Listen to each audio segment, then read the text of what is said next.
Hello everyone, welcome to my channel again. कल हमने कुछ क्वेश्चंस देख लिए थे। कल हम क्वेश्चन 8 तक आ चुके थे। बाकी सारी चीज़ें, स्ट्रैटेजी वगैरह ये सब चीज़ें मैं पहले बता चुका हूँ। Will straight away dive two questions, देखेंगे कि आगे क्या क्या क्वेश्चंस हैं हमारे। ठीक है, तो 8 तक हम लोगों ने कर लिया था। Question number 9, with the reference to Pradhan Mantri Surakshit Matritva Abhiyan considered any of the following statements. पहला है कि स्कीम गारंटी करती है minimum package of antenatal care service in their to the women in their second and third trimester, है ना। तो 3 महीने होते हैं, 3, 6, 9। तो 6 to 9, 3 to 6 is second trimester, 6 to 9 is the third trimester. तो एक तो ये चीज़ आपको नोट करनी है यहाँ पे। और दूसरा 6 month post delivery health care services in any of the government facilities. तो यहाँ पे सब कुछ सही है except one thing, that is any. यहाँ पे गलत करने के बहुत ज़्यादा चांसेस थे, दैट्स व्हाई आई डिड। मेरे को एग्जैक्टली नहीं पता था इसके अंदर क्या है, तो क्योंकि यहाँ पे बहुत सारी चीज़ें जो गलत की जा सकती है, जैसे 6 मंथ्स हो गया, सेकेंड थर्ड ट्राइमेस्टर हो गया, इसलिए I went for marking this as wrong, क्योंकि एनी नहीं है। Some specific government health centres है, वहीं पे ये होता है। Next is under this scheme private sector health care भी प्रोवाइड कर सकते हैं। तो ये बहुत liberal statement, can volunteer to provide service there by government health facilities. तो दिस इज़ करेक्ट। ऑल्सो अगर आप ये देख रहे हो अभी, तो don't sit back and rely, just have a copy pain in your hand and try these question और इनके बारे में लिख लीजिए जो भी मैं बता रहा हूँ। नेक्स्ट क्वेश्चन इज़ प्रधानमंत्री श्रम योगी मानधन पे क्वेश्चन है। तो this the entry age group, the enrollment in the scheme is 21 to 40 years. It is not 21 to 14, it is 18 to 40। ठीक है, ज़्यादातर स्कीम्स के अंदर यही होता है। एक और स्कीम जो अटल पेंशन योजना है, उसके अंदर भी 18 to 40 है, इसलिए। और ये अटल पेंशन योजना पहले पूछ चुकी है गवर्नमेंट, आई गेस 2016 में पूछ चुकी है, यहाँ पर वापस पूछा गया है। एज स्पेसिफिक कॉन्ट्रीब्यूशन करेगा, सही बात है भाई। अगर आप कम एज पे आ रहे हो तो आपको कम कंट्रीब्यूशन करना पड़ेगा, लेटर एज पे आ रहे हो तो आपको ज़्यादा कंट्रीब्यूशन करना पड़ेगा। This is correct. मैंने ये किया नहीं था उस टाइम पे, ठीक है। This wrong, this correct. Each subscriber under the scheme shall receive 3000 pension amount at the age of 60। तो 60 से मिलेगा, सही है। दिस स्टेटमेंट इज सही, but if you have eliminated 1 you can reach to the answer. Like 2 तो हमारा सही होगा, अगर 3 हम सही कर देते हैं तो answer will be 2 and 3 only. Okay, so और ये वाला भी, the family pension is applicable to the spouse and unmarried daughters. तो स्पाउस के लिए तो पेंशंस होती हैं ज़्यादातर, but unmarried daughter is something जो आप नहीं देते हो, कोई भी गवर्नमेंट नहीं देगी। क्यों देगी भाई, वो अपना खुद का कमाएंगी ना। उनको एजुकेशन देने की जिम्मेदारी गवर्नमेंट की है, पेंशन देने की नहीं। सो नेक्स्ट क्वेश्चन, नारी शक्ति वंदन अधिनियम पे क्वेश्चन है ना। 106 बिल जो था हमारा, बहुत ज़्यादा करंट अफेयर्स में था, इसलिए ये आना था। इस not shocking. Provisions came into effect from 18th Lok Sabha. तो ये बताया नहीं गया था उस बिल के अंदर कब हुआ, उसमें बस कहा गया था कि जब डिलिमिटेशन कमीशन सेटअप कर दी जाएगी नेक्स्ट वाली, उसके बाद जो भी इलेक्शंस होंगे उसके अंदर ये कर दिया जाएगा। तो this is wrong statement. This will be in force for 15 years after becoming that. अब मुझे उस टाइम पे ये कन्फ्यूजन था कि 10 है कि 15 है, but I still marked it correct, it was 15 years. There is a provision for reservation of seat of scheduled caste women within the quota reserved for the scheduled caste. Yeah, there is a provision. This is a static part, या current affairs बोल सकते हैं इसको। So the answer is 2। और ये elimination से भी आ जाता है, अगर 1 आप निगलेक्ट कर देते हो, मतलब हटा देते हो, तो 2 and 3 आंसर आ जाता है आपका। So these are very easy questions, आपको सिर्फ गलत स्टेटमेंट फाइंड आउट करना होता है, तो ऐसे क्वेश्चन्स छोड़ने नहीं होते हैं, ठीक है। Which one of the following statement is about exercise Mitra Shakti. जब मैंने ये क्वेश्चन देखा था तो I didn't knew much about this exercise. मेरे पास में सिर्फ एक इन्फॉर्मेशन थी कि ये बांग्लादेश नहीं है, मुझे सिर्फ इतना पता था कि मैंने कहीं तो इसको पढ़ा है, और जहाँ भी पढ़ा है वहाँ बांग्लादेश नहीं पढ़ा है। तो और क्या पढ़ा है मुझे वो भी याद नहीं था। अभी मैं बता सकता हूँ, इट वॉज श्रीलंका, है ना। श्रीलंका के बारे में था ये। तो फर्स्ट स्टेटमेंट रॉन्ग करने के बाद में आंसर अपने आप आपके सामने आ जाता है, बिकॉज आंसर एक ही बचता है, 2, 3 and 4। आगे भी देख लेते हैं। It commenced in Aundh Pune, तो yes it commence there. Joint response during counter terrorism operations was the goal of this operations, yes it was. और एयरफोर्स ने भी इसके अंदर पार्ट लिया था, तो this is also correct. Next is about writ prohibition. क्या होता है, हाई कोर्ट से सुप्रीम कोर्ट के द्वारा जो दिया जाता है। तो government officer prohibited from taking particular actions, नहीं, ये नहीं होता है। Parliamentary legislative assembly to pass law of prohibition, नहीं, पार्लियामेंट का तो कोई रोल ही नहीं है उसके अंदर। The lower court prohibiting continuation of proceeding the case, yes this is correct. जब हाई कोर्ट या सुप्रीम कोर्ट किसी भी लोअर कोर्ट को प्रोहिबिट करती है फ्रॉम टेकिंग एनी ऑर्डर कि आपके जुरिस्डिक्शन से आप बाहर जा रहे हो, आप ये नहीं कर सकते, तो वो रिट जो इशू करती है उसको कहते हैं हम prohibition. The government prohibiting it from following unconstitutional policy, ऐसा भी कुछ नहीं है, ठीक है। अब थोड़ा सा रिट के बारे में देख लेते हैं। तो कौन सी रिट्स होती है हमारे पास में, होती है हेबियस कॉर्पस। हेबियस कॉर्पस क्या होती है, to have the body of, मतलब क्या है इसका, कि अगर किसी को डिटेन करके रखा है इलीगली तो उसको आप प्रेजेंट करेंगे, ठीक है। प्राइवेट मेंबर्स के अगेंस्ट भी इसको इशू किया जा सकता है, गवर्नमेंट के अगेंस्ट भी किया जा सकता है। Next is mandamus. मैंडेमस क्या होता है, तो मैंडेमस इज़ वी कमांड, जहाँ पे कोर्ट जो है वो कमांड करता है किसी भी पब्लिक बॉडी को अपनी ड्यूटीज़ परफॉर्म करने के लिए, ठीक है। तो वो होता है आपका मैंडेमस। और मैंडेमस जो है वो प्राइवेट इंस्टीट्यूशंस के अगेंस्ट नहीं किया जा सकता, it's only for public bodies. अगर प्राइवेट इंस्टीट्यूशंस कोई पब्लिक काम कर रही है, पब्लिक गुड कर रही है, पब्लिक डीड कर रही है, ऑर्गेनाइजेशन से रिलेटेड है, तो उनके अगेंस्ट में मैंडेमस इशू किया जा सकता है। Next is the date of prohibition. तो प्रोहिबिशन देख लिया था, हायर कोर्ट्स का, लोअर कोर्ट्स के लिए होता है वो, और ये स्ट्रिक्टली जुडिशियल के लिए होता है, मतलब कोर्ट्स के लिए होता है और किसी के लिए यूज़ नहीं होता है। Next is सर्शियरी। सर्शियरी किसके लिए होता है, सेम यही है कि जो हायर कोर्ट्स होगा, है ना, मतलब या हाई कोर्ट बोले या सुप्रीम कोर्ट होगा, वो लोअर कोर्ट्स या फिर एडमिनिस्ट्रेटिव अथॉरिटी भी आ गया। पहले सिर्फ कोर्ट्स के लिए था सर्शियरी भी, अब एडमिनिस्ट्रेटिव अथॉरिटीज़ के अगेंस्ट भी इशू किया जा सकता है। यहाँ पे क्योंकि प्रोहिबिशन में सिर्फ इनएक्टिविटी थी कि आप उनको मना करते हो कि आप ये काम नहीं करोगे, बट सर्शियरी में इनएक्टिविटी के साथ साथ वो अपने आप को पास भी कर लेते हैं कि अगर कोई कोर्ट कुछ गलत डिसीजन ले रहा है या फिर ऐसा कुछ कर रहा है, तो वो जो केस है वो ट्रांसफ़र कर लिया जाएगा by supreme court to itself या high court to itself from the subordinate court, okay. और लास्ट में रहता है क्यो वारंटो। क्यो वारंटो बेसिकली क्या है, टू आस्क कि बाय व्हाट अथॉरिटी या वारंट आप ये काम कर रहे हो, किसी भी पब्लिक ऑफिशियल से आप ये पूछ सकते हो, प्राइवेट के अगेंस्ट में नहीं लगेगा क्यो वारंटो। तो ये 5 रिट से याद रखना है, हर बार हर 2-3 साल में एक क्वेश्चन आ ही जाता है किसी एक रिट से, इस बार भी आया था। Consider following statements. तो this was an easy question and was from static part. Next question is, it is the governor of the state who recognizes and declares the community of the state as scheduled tribes, ठीक है। तो यहाँ पे important terms क्या देखना है हमको, governor, scheduled tribes. तो गवर्नर नहीं है, प्रेसिडेंट करता है ये चीज़, ठीक है, याद रखना है। शेड्यूल्ड ट्राइब से रिलेटेड जो भी चीज़ें हैं ज़्यादातर प्रेसिडेंट के हाथ में ही होती है। इसके अलावा शेड्यूल्ड एरियाज़ के बारे में भी हम पढ़ेंगे आगे, 6 शेड्यूल और 5 शेड्यूल एरियाज़ के बारे में ज़्यादातर क्वेश्चन बहुत उससे पूछे जाते हैं।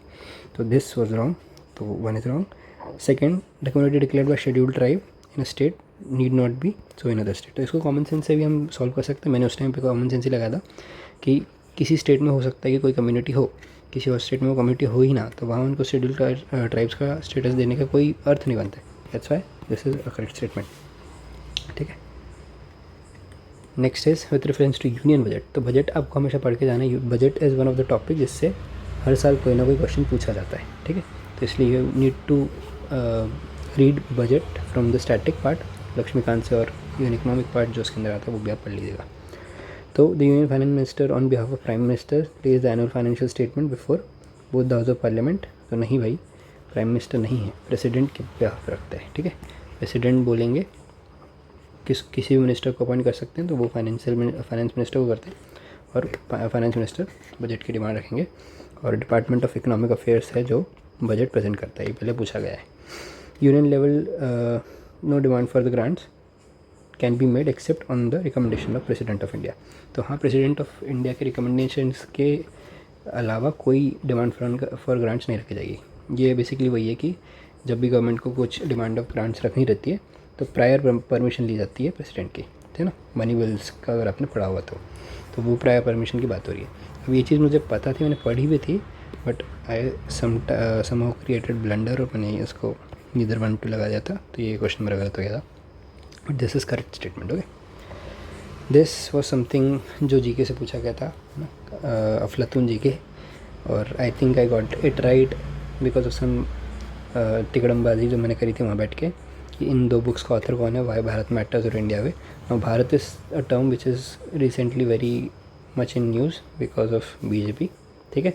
तो बस उसी लॉजिक से मैंने एस जयशंकर लगाया था इसका answer, which is correct answer. This is very good question, जो मैंने गलत किया था बट नहीं होना चाहिए था, क्योंकि लॉजिकल क्वेश्चन है ये। पहले तो अर्जेंटीना वर्स्ट इकोनॉमिक क्राइसिस ये हम लोग पढ़ चुके हैं ना। प्रेसिडेंट उसके हावियर मिलाई अभी इलेक्ट हुए हैं रिसेंटली, वो भी उनका अभी मेन मोटिव यही है कि किस तरीके से हमको अर्जेंटीना का क्राइसिस वो करना है। अभी डॉलराइजेशन भी हुआ है, इसके बारे में आपको पढ़ लेना। Sudan war between the countries regular army parliamentary and paramilitary forces, अभी मैंने स्टार्टिंग के कुछ क्वेश्चन में बताया था, फर्स्ट क्वेश्चन भी था ये वाला, साहिल रीजन में बताया था कि इस टाइप की चीज़ें हो रही है, सिक्योरिटी फोर्सेस को लेके मिलिट्री टेक ओवर्स हो रहे हैं। Sudan is a country that lies in Sahil reason, है ना, सूडान और साउथ सूडान, और उसके अंदर ये सब होता रहता है। मैं वहाँ वो चीज़ जो सही करके आया, यहाँ मैंने उसको गलत कर दिया। दिस इज़ ब्लंडर, है ना, ध्यान से पढ़ना इसलिए क्वेश्चन को। दिस हैपन थी, दिस वॉज करेक्ट। और टर्की का था कि it is surrendered from membership of NATO, तो ऐसा कुछ नहीं होता है। दिस वॉज की वो अपोज कर रहा था स्वीडन की मेंबरशिप के लिए नेटो की, ठीक है। बाद में फिनलैंड और स्वीडन दोनों को मेंबरशिप मिल गई थी, और फिर बाद में जब यूक्रेन मांगता है तो यूक्रेन और रशिया का वॉर चालू हो गया था। तो this was current affairs basically, ठीक है। करंट अफेयर्स ज़रूरी नहीं है कि आपको हमेशा पूरा पूरा पता हो, बेसिक भी अगर आपको कुछ पता होता है आप उससे निकाल सकते हो। बाय द दिस इस साल का जो करंट अफेयर्स है, it was much easier than any last years current affairs. Consider the following statements. This is something which I skipped in my actual paper. तो सुमेध पाइपलाइन के बारे में पूछा गया है कि it is a strategic route for Persian gulf oil to natural gas ship and to Europe. तो yes, ये एक स्ट्रेटेजिक ऑयल रिजर्व की पाइपलाइन है जो कनेक्ट करती है आपकी रेड सी को मेडिटेरेनियन सी से। तो ये सेकंड स्टेटमेंट भी करेक्ट है और स्ट्रेटेजिक रूट भी है, और this is the reason because अगर आप लगाएं तो सही साइड बैठेगा। तो दिस इज़ करेक्ट, ठीक है, ये ऑप्शन होगा इसका। Consider the following statements. The Red Sea receives very little precipitation यानी फॉर्म। तो रेड सी का एरिया आपको पता ही है कहाँ पे है, दिस इज़ रेड सी, ये दिख जाएगा, ये रेड सी है। और ये पूरा यहाँ पे सहारा का डेजर्ट है, ये डेजर्ट एरिया है, तो यहाँ पे प्रेसिपिटेशन का तो वैसे भी कोई चांस नहीं है। सेकेंड जो चीज़ ये स्टेटमेंट है, now this is a very good example कि किस तरीके से ट्रिक्स जो होती हैं हमारी वो हर जगह काम नहीं करती है। No water enters into red sea from reverse.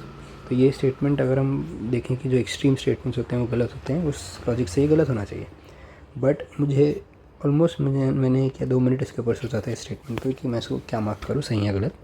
I finally marked it right, because मुझे जितना पता था, I have never seen, I have seen the map of this region many times, but कभी भी मैंने कोई रिवर यहाँ ट्रेन होती हुई नहीं देखी, ठीक है।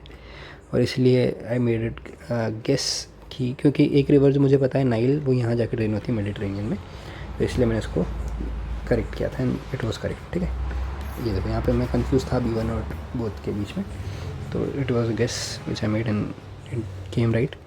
उसके अलावा according to environmental protection agency which one of the following is largest source of sulphur dioxide. तो ज़्यादातर जो पॉल्यूटेंट्स होते हैं उनका सोर्स जो होता है वो पावर प्लांट ही होते हैं सबसे बड़ा, और फिर उसके बाद में लोकोमोटिव्स का फॉसिल फ्यूल होता है।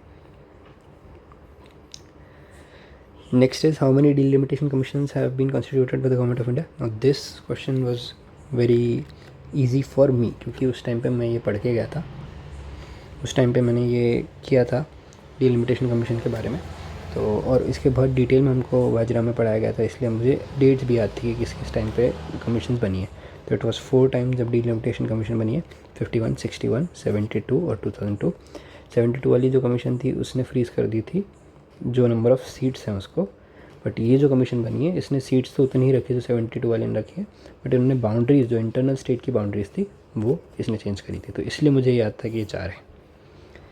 The constitution 71st amendment act 8 schedule constitution में कौन सी लैंग्वेजेस ऐड की गई थी। तो इसका याद रहने का रीज़न मेरा यह था क्योंकि मैंने इन लैंग्वेजेस को याद ही उस तरीके से करा था। मैंने खान सर की क्लासेस बताई थी ना वो, तो खान सर की क्लासेस में उनको ये याद करवाई गई थी मैप में, ठीक है।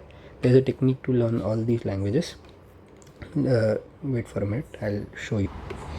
सो this is the map of India and इसको याद करने का जो तरीका है, 22 शेड्यूल लैंग्वेज को याद करने का जो तरीका है वो इस मैप के अंदर ही है। So you will start with Kashmiri, ठीक है, फिर उसके बाद पाकिस्तान की एक लैंग्वेज है सिंधी, फिर पंजाबी, फिर यूपी में बोली जाती हिंदी, फिर यहाँ पे बंगाली, फिर असमीस, ये हो गई स्टेट वाइज, ठीक है। फिर अब यहाँ पे आते हो आप गुजराती, मराठी, ठीक है, और यहाँ पे उड़िया भी थी, ठीक है। तो Kashmiri, Sindhi, Punjabi, Hindi, Bengali, Assamese, Oriya, then you come for Gujarati Marathi.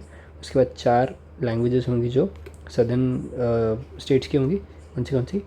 एक होगी Telugu for Andhra Pradesh, Tamil for Tamil Nadu, Kannada for Karnataka and Malayalam for Kerala. तो ये 4 हो गई। उसके अलावा ये लैंग्वेजेस जो नेपाली, कोंकणी और मणिपुरी, ये 3 लैंग्वेजेस अलग से याद करनी है, क्योंकि ये सेकेंड लास्ट जो ये वाला 71st अमेंडमेंट है यहाँ ऐड की गई थी।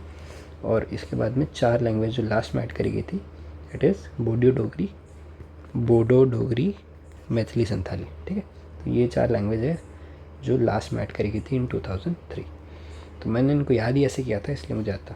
हाँ, अपार्ट फ्रॉम दिस उर्दू और संस्कृत भी है, जो 2 हमारी क्लासिकल लैंग्वेजेस हैं, जिसको हम क्लासिकल बोलते हैं, पुरानी लैंग्वेज। तो ऐसे करके आप याद कर। ठीक है, तो आगे चलते हैं। The next question is about Bharatiya Janata party, भारतीय जन संघ, जो बाद में जाके बीजेपी बनता है। उसके लीडर श्यामा प्रसाद मुखर्जी थे। Yes, it is correct. मुझे उस टाइम पे सिर्फ यही वाला पता था, इसलिए मैंने इसको अटेम्प्ट नहीं किया। सोशलिस्ट पार्टी, मुझे अगर एक और चीज़ पता होती कि सोशल पार्टी जो है आचार्य नारायण देव ने करी है, आई वॉज अवेयर, बट मुझे पूरा याद नहीं था, आई was not sure about it. अगर मुझे ये श्योर होता तो ये भी श्योर होता कि दिस इज़ क्रॉसवर्ड। हमेशा याद रखना कि अगर मैच द कॉलम्स के अंदर एक कहीं आपको ऐसा मिल जाता है जो क्रॉस में है, तो फिर इसका ये मतलब है कि नीचे वाली को भी उन्होंने क्रॉस में रखा है। तो ये दोनों को आप नेग्लेक्ट कर सकते हो, आंसर हो जाएगा only 2। That's what happened. Socialist party जो थी वो आचार्य नारायण देव की थी। ठीक है, और जो स्वतंत्र पार्टी थी वो राजगोपालाचारी की थी। या ANC में थे पहले, बाद में ही स्वतंत्र पार्टी बनाते अपनी। Congress democracy party, Congress for democracy जो पार्टी थी वो जगजीवन राम की थी। Next is 24, which one of the following statements are correct for constitution of India. तो म्यूनसिपैलिटीज़ आर्टिकल 9 पार्ट 9A में होते हैं in the constitutions. Emergency provisions जो है पार्ट 18 में होते हैं, और provisions related to amendment of the constitution part 20 में होते हैं। तो तीनों स्टेटमेंट सही है। What I mean was that कि मुझे ये लगा कि पार्ट 9A में पंचायत होगा और पार्ट 9B में जो है म्यूनसिपैलिटीज़ होगा, बट मैं ये भूल गया था कि पार्ट 9 जो है वो एम्प्टी हो गया था। तो यहाँ आपने पंचायत डाला, यहाँ आपने म्यूनसिपैलिटीज़, और यहाँ आपने कोऑपरेटिव सोसाइटीज़ डाला है। ठीक है, तो this was correct. This was again a blunder, जो मेरे हिसाब से नहीं होना चाहिए था। ठीक है, बट आई गेस ये वाला क्वेश्चन मैंने इतनी कॉन्फिडेंस से टिकी इसलिए किया क्योंकि मेरे को ये लग रहा था कि ये गलत है, इसलिए 2 और 3 सही हो जाते हैं उस हिसाब से। Which one of the constitution following statement is correct about the constitution of India? तो इंटरस्टेट ट्रेड एंड कॉमर्स जो स्टेट लिस्ट में आता है, नहीं भाई, स्टेट का ट्रेड अगर स्टेट लिस्ट में दे देंगे तो फिर ये झगड़े हो जाएंगे बहुत ज़्यादा। इंटरस्टेट माइग्रेशन स्टेट सब्जेक्ट में आता है क्या? नहीं, वो भी वही झगड़े वाली दिक्कत आएगी। इंटरस्टेट क्वारंटीन जो है यूनियन लिस्ट के अंदर आता है। Yes, this is correct. Corporation tax तो आप स्टेट सब्जेक्ट में देख ही नहीं सकते, इतनी बड़ी बड़ी हो जाएगी। तो उससे क्या होगा, अगर ऐसा हो गया तो सारी कंपनी जो है माइग्रेट कर जाएगी ऐसे स्टेट्स में जहाँ कॉर्पोरेशन टैक्स कम है, और जो इनके पास में टैक्स ज़्यादा है वहाँ कोई कंपनी बचेगी ही नहीं। तो ये तो गलत ही है। Under which of the following article constitution supreme court of India has placed right to privacy. तो भाई अब ये हर साल पूछे जाने वाला क्वेश्चन हो गया। 23 में भी आया था, 21 में भी आया था, पता नहीं कितनी बार आ चुका है ये।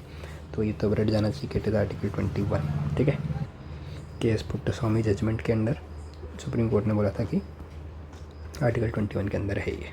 ठीक है, what is the duties of chief of defence staff. तो ये क्वेश्चन मैंने अटेम्प्ट नहीं करा था। परमानेंट चेयरमैन होते हैं ये चीफ ऑफ स्टाफ कमेटी के। तो यस, मुझे प्रेसिडेंट के ऊपर डाउट था कि शायद ये हो सकते हैं, बट नहीं, यही होते हैं। Exercise military command over all the 3 services. तो तीनों सर्विसेज के ऊपर एक आदमी नहीं बैठता, क्योंकि इससे बहुत ज़्यादा पावर आ जाएगी किसी एक बंदे के पास में। प्रेसिडेंट भी जो होते हैं वो हेड होते हैं तीनों मिलिट्री सर्विसेज के, बट वो कमांड नहीं करते तीनों को। ठीक है, तो इसलिए ये बहुत ज़्यादा पावर हो जाएगी, और मिलिट्री डिक्टेटरशिप वाला जो थ्रेट है वो लूम करने लग जाएगा, जो पाकिस्तान में होता है। ठीक है, तो ये नहीं है, 2 नहीं है। तो 2 नहीं है, तो आंसर हमारा वैसे ही आ जाएगा 1 और 3। Principle of military adviser to defence, ये तो पता ही था कि ट्राई सर्विस के मैटर में वो एडवाइज़र बनेंगे। This is logical. Operation undertaken by army towards upliftment of local population in areas included in their basic needs called operation सद्भावना था इसका आंसर। ठीक है, ये भी वर्ड एसोसिएशन से याद था मैंने कहीं तो पढ़ा था और इसलिए मुझे याद रहेगा कि सद्भावना टाइप्स कुछ है। संकल्प, मैत्री, इन सबको मैंने नहीं पढ़ा था, इसलिए मैंने इसको टिक किया था। The longest border of any two countries in the world is between Canada and United states. तो मुझे दो इसके अंदर ऑप्शन में कन्फ्यूजन था, चिली एंड अर्जेंटीना और कनाडा यूनाइटेड स्टेट्स, क्योंकि इसकी लॉन्गेस्ट कोस्ट लाइन है चिली की, तो मुझे इसलिए डाउट था, but the answer is Canada and United states. China, India और कजाकिस्तान रशियन में नहीं है। Which one of the following statements about the ethics committee of Lok Sabha are correct. तो initially it was an ad hoc committee, yes it was an ad hoc committee initially, बाद में जाके वो standing committee बन जाती है। 15 मेंबर्स होते हैं इसके अंदर लोकसभा के अंदर। Only the member of Lok Sabha can be make a complain relating to unethical conduct.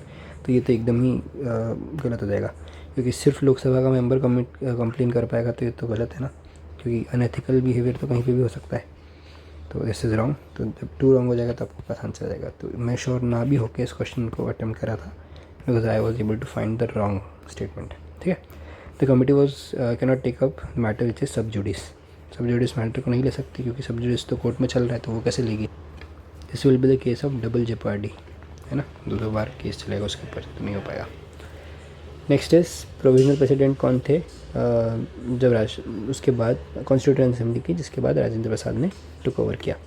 तो अकॉर्डिंग टू, मतलब अगर आप टेक्स्ट देखो तो डॉक्टर सच्चिदानंद सिन्हा थे। मैंने उस टाइम पे एक सीरीज़ देखी थी संविधान, तो मुझे वहाँ से याद था कि इन दोनों में से कोई एक होना चाहिए, and I went for this and was correct. Sometimes movies भी काम कर जाती। मेरे इस फिल्म्स के अंदर 2 मूवीज़ थी जिन्होंने काम किया, एक ये थी और एक थी टॉप गन मैवरिक, वो आगे बताऊँगा।